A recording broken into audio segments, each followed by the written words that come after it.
Bauer. I'm a scientist. I work on plastic degradation and plastic pollution in the environment. And welcome to the Refill for Good campaign with Flask. Today we will be with Hannah. Hannah, she's a professional mountain biker. She's riding for specialized bicycles. She's also an elite Lululemon ambassador and also a BMW mountains athlete. We are waiting for Anna to join in the call.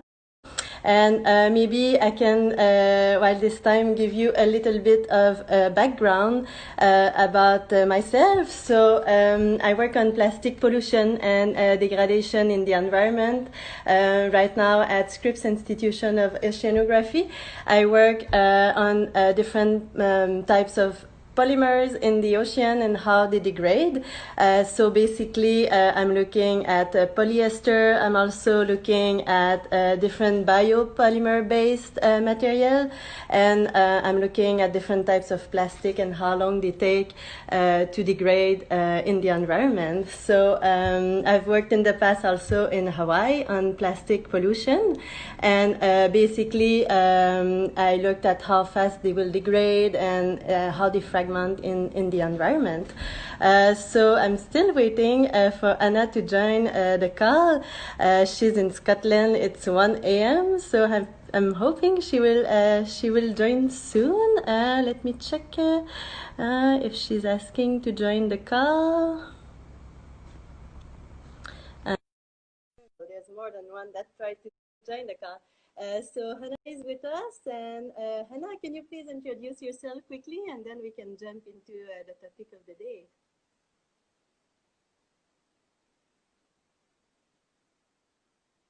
Hannah?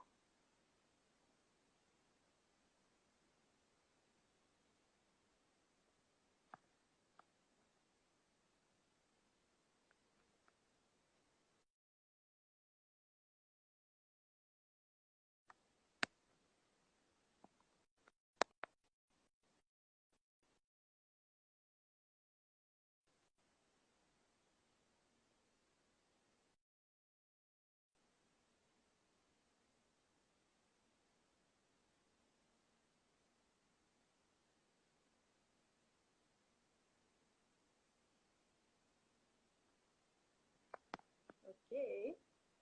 We are waiting. Maybe there's a little bit of issue. It's saying waiting for Hannah Farnes, so she should be coming very soon. Maybe I can let you know a little bit more about her background meanwhile. I guess she's been with Specialized Bicycles since 2015, and for her it's been a very important part of her life and a very significant journey for her. And I guess she's mentioned a few times, and the key for her it was to keep it fun and interesting, and she's always been into sustainability and also to respect the environment while she's actually participating to different events all over the world. She's also shared with us very humbly how it was important for her to try reducing her carbon footprint, and this is something we all really appreciate about her. She's telling me that she's here, so she'll be able to tell you herself a little bit more about it. Hannah?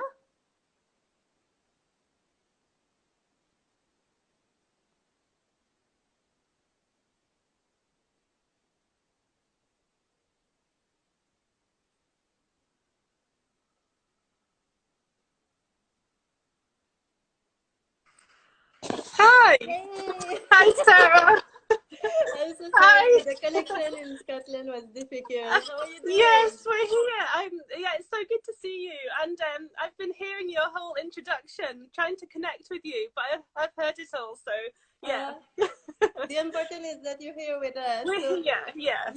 Yes. Please tell us a little bit, just shortly, about you, and then we can jump in all of your fun adventures. Great. So very briefly, I'm in Scotland right now. It's just after midnight, and yeah, I'm a professional mountain biker, and I ride for Specialized and of course Hydro Flask. And I've I just I'm really, really passionate about everything Hydro Flask are doing at the moment. So it's a real pleasure to be part of this movement. So, and it's really awesome, Sarah, to talk with you just now. So yeah, I'll let you lead. Let's roll. Yeah, yeah, of course. I guess you'll be the one talking more because you have so many interesting things telling us. And I guess the first like big adventure you had in your life and that was mind blowing for me, it's when you told us about your 1 year and 1 month adventure on a sailing boat in the Atlantic. And I mean, I would love if you could talk a little bit about it and about the way you would connect with the ocean and nature and how you felt about this wonderful experience at such a young age.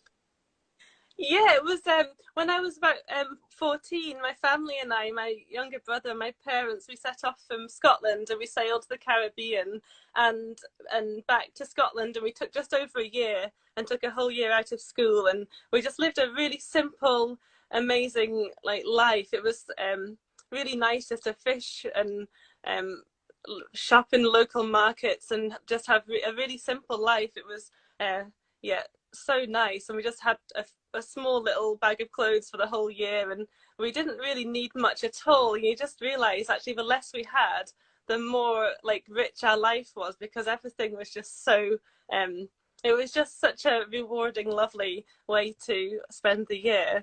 And so I thought, oh, we're running out of vegetables and food, let's we chuck the line in and catch some fish. And it was just so nice to just live so simply like that. But then on the other hand, we'd also see like the flip side that was kind of bittersweet, because you'd also see like single-use plastics and the in the ocean currents, because of course we were sailing with the trade winds, so we were with the ocean currents, so that would of course push us in the direction we needed to go, but also push all the waste and whatnot also with the currents. So we also saw lots of like lovely dolphins and fish, but then also lots of plastic floating around as well. So I kind of, that sparked the kind of, it's the real need to want to like be as aware as possible with my own impact and what I can do to reduce my waste and how to manage it, and have try to have less and live simply. That's super amazing, and I guess that's a little bit what I wanted to touch upon. I guess you're at sea for a year and a month, and you don't get to consume or buy anything. You're just living out of nature, of fishing, and you basically only have, as you said, a small backpack. So I guess this is big part of the realization that we don't need much to live beautifully, because I'm sure you have a wonderful time. You got to exchange and be very close to people you love, and also, I mean, if you don't consume it, it feels like you have less worried in life. You don't have to think about these things. You can just focus on more important things in life, and this is really wonderful. And I wish we could have all this experience so we could realize that maybe we don't need to consume as much, that we over consume in general, and we end up wasting a lot. So this is truly something that I wish that our audience will take back during this live Instagram. And as you said, of course, it was hard for you because you realized that there was a lot of pollution in the middle of the ocean. So you will end up like seeing, I guess, what plastic items, single-use plastic items on an everyday basis. Is that right?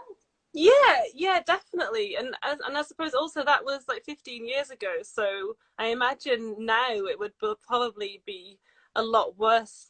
I'd almost be nervous to go and do that whole trip again now, because I think it'd be not a kind of a nasty surprise to see just how much worse it is now. But even then, like 15 years ago, it was it wasn't nice to see lots of plastic floating around. And I think because you're on the ocean, you see it so much more, because of course that's where everything ends up, and it all has to go somewhere, so it often ends up there. But I think now I'm living in Fort William, we're more in the mountains, and you don't see it quite so much. But it's not to say it's not still there, it's just we're less aware of it, because on a day-to-day basis, it's not right in front of us. And I think that's also part of the problem when you're living in a mountain environment. You kind of, maybe it's not out of sight, out of mind, but you're less confronted with it on a daily basis. So you've got to keep reminding yourself to really put your kind of footprint and how sustainable you are. Just like really keep reminding yourself to really make as much of an effort as you can in every form of life. Yeah, I think it's beautifully said. And let me go back a little bit to the fact that you said it's 15 years ago and you saw plastic pollution over there at that time. And over the last 15 years, the production of plastic has doubled. And now if we take the numbers out there, scientific numbers from a study that was led in 2015, there's about one garbage truck of plastic that gets discarded into the ocean every minute. This is huge, and this is a survey from 192 coastal countries in the world. So it's about equivalent to 8 million metric tons of plastic every year. So there's a lot more plastic nowadays that gets discarded into the ocean. And I guess part of you said that you saw a lot of single-use plastic items and bottles out there floating. And this is actually interesting because, well, out of all the types of different items we may find made out of plastic, so cigarette butt is actually the first items most commonly found out there. And then we have plastic caps that goes in the bottle. So the bottle is made out of PET. If it has no cap, it sinks at the bottom of the ocean because the density is higher than seawater. But then the cap is polypropylene. I'm sorry, I'm going into details, but these polypropylene caps, they float. So the density is lower than seawater. So we see mostly as the second most commonly item out of plastic. This is the one we find mostly after cigarette butts. But you can still see a bottle with a cap, so it will still float. And saying this, plastic bottles, I mean, they are quite nasty. And I mean, we see this, like the bottom of the ocean is full of plastic bottles, and we find them everywhere along the coastlines. And of course, there are very easy solutions. And I mean, I've been using an hydro flask bottles, and I'm using also like glasses made out of non-plastic items, so not single-use plastic, and it's so easy to fix this issue. So this is also part of the Refill for Good. It's to really encourage the community to use like bottles that are reusable, that we can clean and reuse over and over again. And there's a bottle I have, a white hydro flask one. She's not as white as before, but I've been having it for 10 years now. So I mean, that's good. It tells a story. Yeah, and it reminds you of all the adventures you've taken it on, and that's so nice. Yeah. It's good to have a few bashes in it. A few, it's nice for it to be a bit beat up and tell some stories. Yeah, I love it, and it's full of stickers. And it's very meaningful for me, and I find the plastic bottles so horrible when I see these single-use plastic bottles. So, but saying this, I mean, still in the community, I mean, plastic bottles are there on an everyday basis. And now I wanted to jump a little bit from the ocean to the mountains, because the mountains is the major part of your life nowadays. And I know you are very sustainable and you try to care as much as you can for the environment, but I'm wondering in the field of mountain biking, do you nowadays see a lot of people switching to reusable items, or you still encounter a lot of single-use plastic bottles around you? I think both. I think there's definitely like we're in a bit of a shift. So there's lots of people who are definitely making a really great effort and are doing as much as making like changes, and it's really good to see people doing what they can. But then there's also the other side where people have like a big 6-pack of water bottles in the back of their car, and you think, oh no, that's you just think it's kind of seems completely crazy to when the option is just to have a refillable bottle and fill it up from the tap, and it doesn't cost anything. Once you've got your bottle, you've got it for years. So it's it makes so much sense on so many levels. But I think it's just a matter of time and education and awareness, accepted, and you'd see it around. But now when people smoke, you think, oh God, that's terrible. No, you can't smoke it. You shouldn't smoke at this table. But then hopefully in a few years it'll be like, oh, you got a plastic water bottle. What are you doing? So hopefully it'll be kind of like it'll be so normal to be reusable and really conscious, and bring your own bottles and bring your own coffee cups, etc., and bring your own cutlery on planes, like even just trying to reduce flying, and really just limit travel. But when you do travel, bring your own cutlery, so you're not using the little plastic packets they give you on the planes, and all these small things to do. But anyway, I'm digressing. No. I think they're all good Yeah. tips and tricks. But Yeah, I but guess, yeah, please. oh no, sorry to digress, but like, yeah, living in the mountains, I do think, and in the mountain bike world, yeah, I think it is. I think people just love the outdoors and the mountains, and so they are aware and are making it an effort to um to live more consciously. But it's also out of sight, out of mind, so we're probably less aware of the kind of day-to-day kind of problems, because it's not right in front of us on a daily basis, as opposed to if we were living right by the ocean. Yeah, no, absolutely. And I mean, for me, the ocean is my church, and I hate to see plastic pollution out there. And I guess you have the same feeling. For you, the mountains must be like, it needs to be peaceful, it needs to be clean, and all about nature. So, and you're a wonderful example as a woman in your field to inspire others. And I appreciated a lot to hear that at home you're trying to live very simply, you have a garden, you're trying to fly as little as possible. But I mean, we are all conscious that you need to It's fly still to the bad, it's still travel, and it's still just trying to reduce it as much as possible, and like yeah cycle instead of drive to the shops, and yeah all these small things. And even yeah, I wonder if we should start to, instead, when we take a photo of a beautiful mountain scene or a beach or a lovely lake, instead of thinking, oh, we need to get the nice clean bit, just take a photo of just what it is, instead of trying to find like the Instagram picture.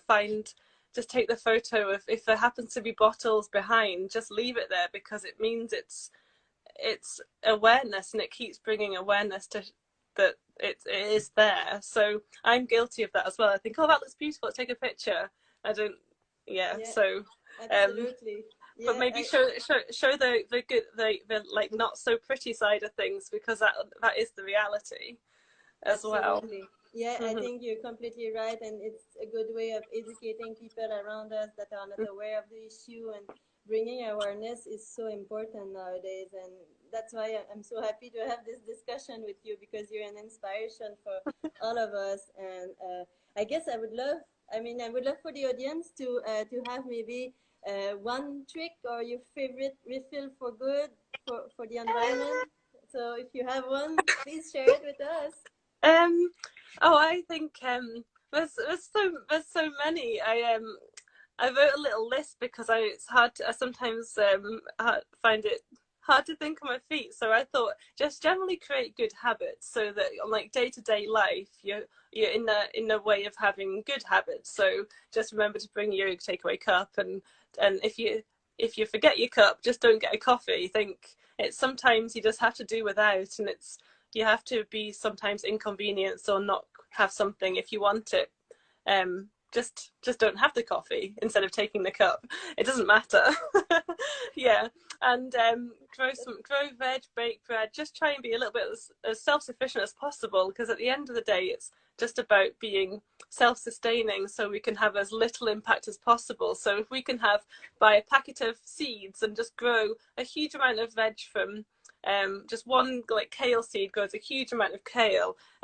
It's amazing that can, how that footprint to get from to your table is like so little then, instead of flying all the way from Spain or somewhere. So yeah, but even if not having a garden, just growing stuff on the windowsill, or yeah, growing Yep. things and being more self-sufficient, and shopping local, and supporting businesses who are environmentally conscious and environmentally active definitely makes a difference. And I think not being into fast fashion and being into quick trends and having quality over quantity, have clothes and products and things which last for years and years and years, and not replacing things every year or however long. Yeah, have nice things you treasure and hold on to them instead of replacing them all the time.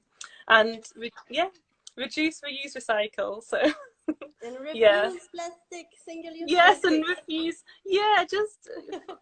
exactly. Yes. Oh wow, you said it all. This is so great.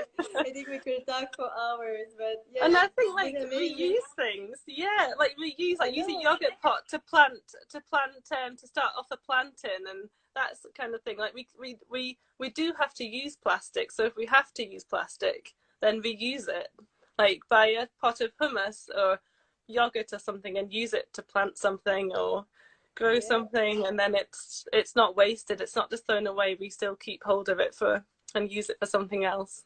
Absolutely, and we know it doesn't degrade in the environment, so if we use it, we can use it for 20 years and it will never go away. So and what's your tip, Sarah? Oh, my tips. I think you said it all, but for now, I would just encourage people to at least use like whatever to completely refuse single-use plastic items. So this is always like my sentence. I'm trying to influence people because at the bottom, at the end of the day, finally, it's just, as you said, a way of changing a little bit of your habits in life. And it's not that difficult. I mean, every day, if we go out of the house, we probably have a bag with wallet and keys. We just need to add in there, I mean, a bottle, a glass, then we can have like bamboo stencils.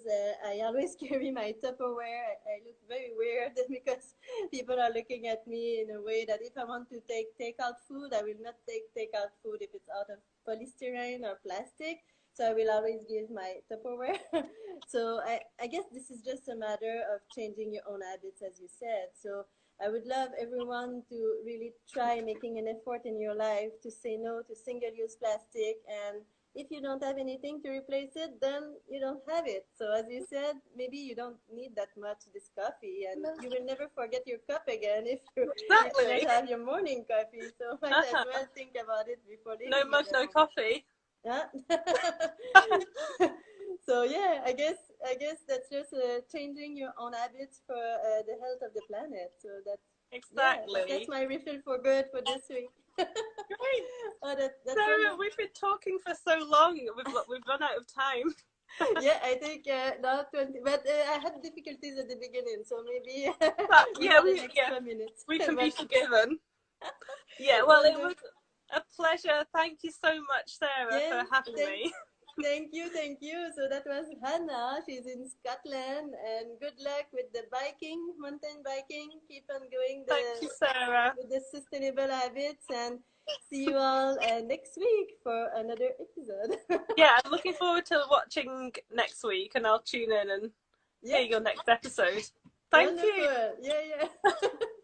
Good night.